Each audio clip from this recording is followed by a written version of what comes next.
Kwa jina naitwa Hamisi Hemedi Msunguti, nipo kijiji cha Pongwe Mnazi. Mimi ni mkulima wa kata ya Kimange, halmashauri ya Chalinze. Mimi ni mkulima mdogo. Nimeamua kuwa mkulima kwa sababu baada ya kufuatilia wataalamu wanasemaje, nikaingia kwenye vipimo cha kulima wa kilimo cha kisasa. Hapa nimepanda mbegu ya aina ya DK 77. Mraba mstari hadi mstari sentimita 75 kwa maana futi 2.5. Shimo hadi shimo sentimita 30 kwa maana futi 1. Kila shimo ndi 1. Na kilimo hiki kiukweli kina manufaa sana kwa sababu kipato chake ni kikubwa kuliko na kilimo kingine.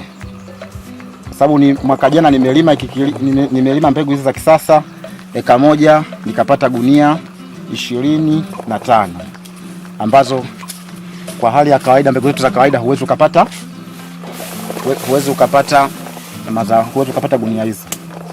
Na vile baada ya kulima baada ya mwaka jana kupanda, maana mwaka jana nilipanda eka moja, baada ya mwaka jana kupanda eka moja mwaka leo nikajiongeza nikajitanua nikalima eka 8.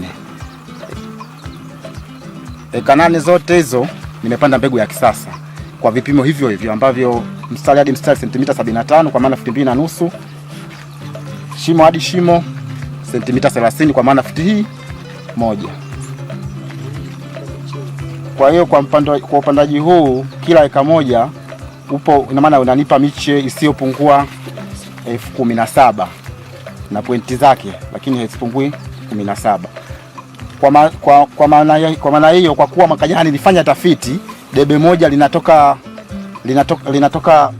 debe moja linatokana na mahindi mangapi. Mwaka jana tathmini yangu nikaona kila debe moja nikipata mahindi 100 napata debe hili moja. Kwa hiyo kwa kuwa mwaka leo nimejiongeza zaidi, kwa hiyo mwaka leo ndio hakika Mungu akipenda, baada ya gunia 25 nilizopata mwaka jana, mwaka leo kila eka moja upo uwezekano wa kupata gunia 35. Kwa hiyo kupitia wataalamu wetu wanavyotuelekeza, na mimi najitahidi sana kuwaulizia wataalamu wetu, na mtaalamu wetu kila siku hakati tamaa, kila ninapompigia simu anazidi kunipa nguvu, na mimi kupitia yeye napata nguvu kila siku kufanyaje, kujiongeza katika kilimo. Kwa hiyo mpaka sasa namshukuru bwana shamba wetu, anajitahidi sana na kutupa nguvu na kutusapoti. Kwa hiyo kupitia yeye naamini kupitia kilimo katika kijiji chetu na kata yetu na wilaya yetu hii ya Chalinze, kupitia mabwana shamba wetu wakulima huenda tukafika mbali. Siku zote najengea imani hiyo, na ndio maana kuanzia sasa hivi huwezi ukaniambia kuhusu kilimo. Yaani kilimo ndio uti wa mgongo kwa upande wangu mimi. Na hata hivyo nawashauri wakulima wenzangu tujitahidi kuwauliza wataalamu, kwa sababu wataalamu tunao kila siku na wapo kwa ajili ya kazi, kwa ajili ya kutushauri sisi, tusiwapuuzi, tuwafuatilie kila siku ili tuwe wakulima bora na kupata mazao bora. Mimi ni Samueli Nicodemus Shehondo, afisa kilimo wa kata ya Kimange. Leo tuko shambani. Nimemtembelea mkulima wangu. Mkulima anaitwa Hamisi Hemedi Msunguti. Kama mlivyomuona, yeye ni kijana. Kumekuwa na changamoto kubwa sana vijana kushiriki kwenye shughuli hizi za kilimo, wakiamini kwamba kilimo hakina manufaa.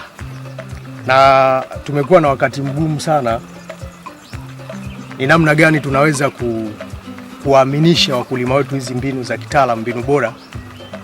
Maana wao wamezoea mbinu zao za kienyeji, wanalima kilimo cha utamaduni, kilimo ambacho hakina tija. Kwa hiyo tumekuwa tukipata wakati mgumu sana. Ni namna gani tunaweza kuwafanya wakulima wetu waamini hizi mbinu za kitaalamu. Lakini tunashukuru tulianza kidogo kidogo kwa kuweka mashamba ya demo plot, mashamba ya mfano. Na baada ya kuona matokeo basi wameweza kukubali teknolojia hiyo, na sasa wanatekeleza mashambani kwao. Kama mnavyoona, huyu mkulima alianza mwaka jana kwa kulima ekari 1. Na baada ya kuona matokeo sasa mwaka huu ameamua kulima ekari 8. Na tunashukuru maana kupitia yeye vijana wengi wanahamasika na kuingia kwenye kilimo, si tu kuingia kwenye kilimo, lakini pia kufuata mbinu bora za uzalishaji wa mahindi. Kwa hiyo tuna wakulima wengi sasa katika kijiji hiki cha Pongwe Mnazi ambao wamekubali kufuata kanuni bora za kilimo kupitia huyu.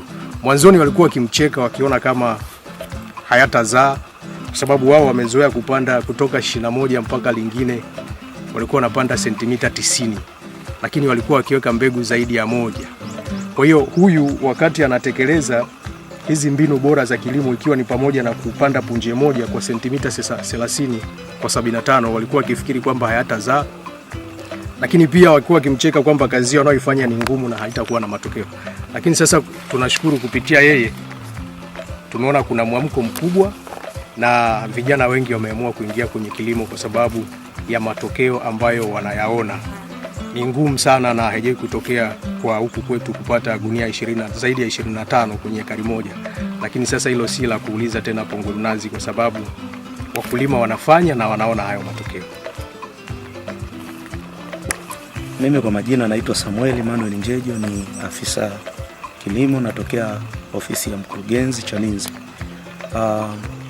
Wakulima wetu hasa ambao ni vijana pamoja na yale makundi ya wanawake na watu wenye ulemavu, tunawashawishi ama tunawahamasisha watengeneze makundi kwa vijana au wanawake.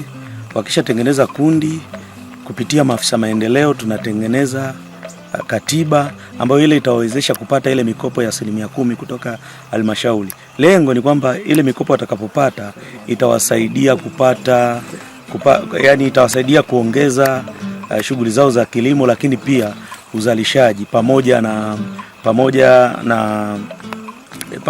na kwamba mikopo ile haina riba hata senti moja.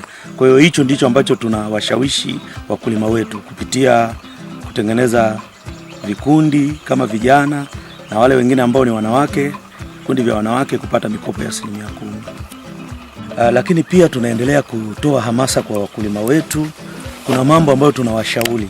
Mkulima mara baada ya kuvuna asifanye haraka kuuza yale mazao yake pale tu anapokuwa amevuna, kwa sababu msimu wa kuvuna maana yake wakulima wengi wanakuwa wameshavuna. Kwa hiyo automatically bei ya soko itakuwa iko chini. Kwa hiyo tunawashauri wakulima either wahifadhi kwenye store bora ili mazao yao yakae kwa muda mrefu. Yakikaa kuanzia mwezi Disemba, mkulima akipeleka sokoni anaweza akapata fedha nyingi. Lakini pia tunawashawishi wakulima wetu waweze kuyaongeza thamani mazao yao.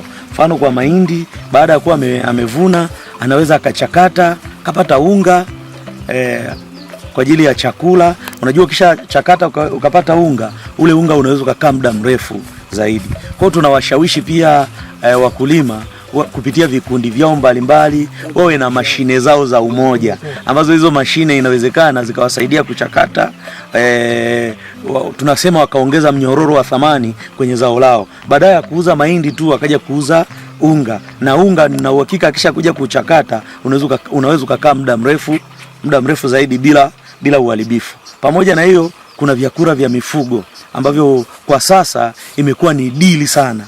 Wafugaji wengi wana changamoto ya upatikanaji wa vyakula. Kwa hiyo tunawashawishi pia wakulima wanapochakata labda unga, mfano wale wanaochakata sembe, basi wanahakikisha zile pumba wanazitumia vizuri kwa ajili ya vyakula vya mifugo. Wanapata faida mara mbili.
Mimi ni mkulima wa ufuta. Hili ni shamba langu, lina ukubwa wa ekari 2. Nimepanda mbegu aina ya Lindi 2. Nimepanda kwa kutumia vipimo vya mraba kwa mraba sentimita 60, shimo kwa shimo sentimita 30. Kama mnavyoliona shamba na kama mnavyoona mazao, matarajio ni kupata kilo 1400 mpaka 1500 kwa eka hizi mbili, matarajio yangu. Hili shamba limeng'olewa visiki na nikatumia trekta kulima.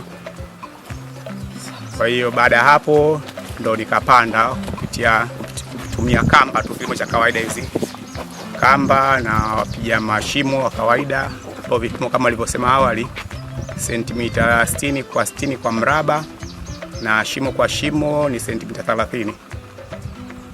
Baada ya hapo sijatumia mbolea aina yoyote kama inavyoonekana. Tuambie. Mimi ni Samuel Nicodemus Shehondo, afisa kilimo wa kata ya Kimangi. Tuko shambani hapa kwenye shamba la mkulima. Shamba hili ni shamba la ufuta. Kama mnavyoona, wapo watu wengi sana wanaolima ufuta huku kwetu, lakini changamoto ni wao kukubali mbinu za kilimo bora cha ufuta. Sasa kupitia wakulima kama hawa wachache ambao wana utayari wa kufuata kile ambacho sisi tunawaelekeza, wanakuwa wanaturahisishia kazi. Naam, kama mnavyoona mkulima huyu amefuata mbinu zote za kilimo bora cha zao la ufuta.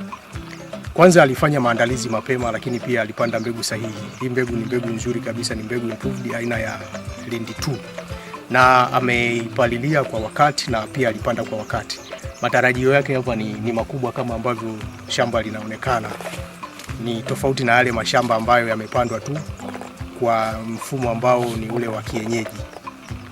Wakulima wengi huku hawapendi hizi changamoto, huwa wanapanda kwa kutumia kumwaga, ile broadcasting, kitu ambacho kinawafanya wasipate mavuno mengi kwenye mashamba yao, kwa sababu mimea inakuwa imesongamana, inakuwa haina nafasi ya kutosha kama ambavyo shamba hili linaonekana. Lakini pia mashina yao hayatanuki. Unapopanda ufuta kwa nafasi, mmea unakuwa na matawi mengi kama huu ambavyo tunauona, una matawi zaidi ya 50. Na kila tawi limebeba hizi pods ambazo zina punje ndani. Kwa hiyo tunashauri wakulima wao wanafuata hizi mbinu bora za kilimo cha ufuta waweze kupata tija kwenye uzalishaji.